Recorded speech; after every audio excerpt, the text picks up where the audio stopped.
Many assume that knowing where you go when you die is the final goal of faith. In reality, that sense of security often removes the internal pressure to keep moving, turning a starting point into a permanent parking spot.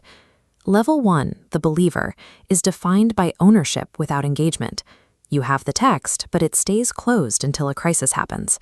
Faith only comes up if someone asks directly, leaving Monday through Saturday looking identical to the life of an atheist.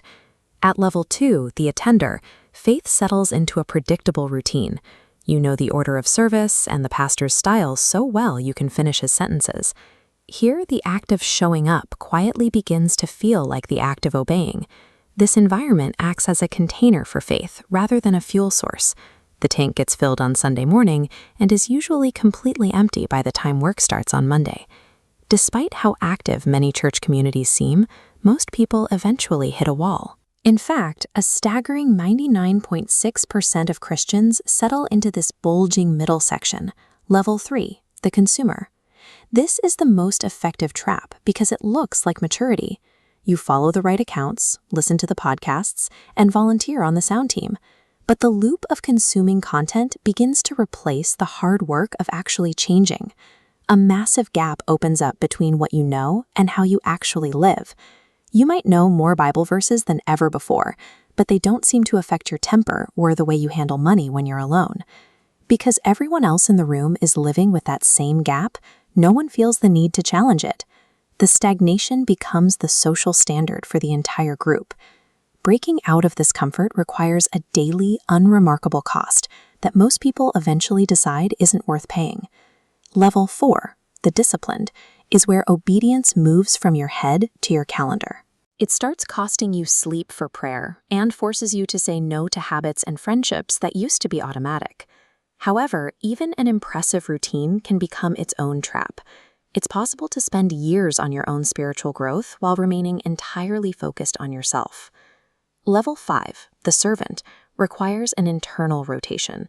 The driving question shifts from what am I getting out of this service to what can I give to the people around me. This looks like forgiving someone who never apologized or helping a neighbor move on a Saturday without posting a single photo of it online. It is sacrifice without the need for an audience. If your faith never touches your time or your wallet to help someone else, it has stalled. External sacrifice is the only evidence that an internal faith is actually alive. Most Christians spend their entire lives avoiding level 6, the witness. A witness carries a visible difference that prompts uninvited questions. A coworker might pull you aside to ask how you stayed calm during a crisis that would have unraveled anyone else. People often stay at level 5 because they fear social rejection. The approval of a friend group or a professional circle carries more weight than the call to be visibly different. When Jesus told his followers to take his message into Samaria and to the ends of the earth, he wasn't speaking to polished experts. He gave that command to ordinary people who were still figuring it out. When the love of Christ becomes more important than your social standing, the witness becomes unavoidable. Level 7, the surrendered, rarely looks impressive. It isn't a famous pastor or a dramatic missionary.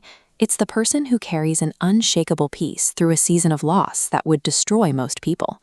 This peace comes from total displacement. You stop trying to live a better life and allow the person of Christ to live his life through you instead. At every previous level, you're still the main character managing your own faith. Level 7 is where you finally stop being the one in charge. Reaching this stage requires letting go of the one thing most people hold on to through every other level, the control of their own image and their own outcomes. So look at your actual week, not your Sunday morning, but your Tuesday afternoon. Is your faith costing you anything when no one is watching? If the answer is no, you know your level, and you know what you have to let go of to move past it.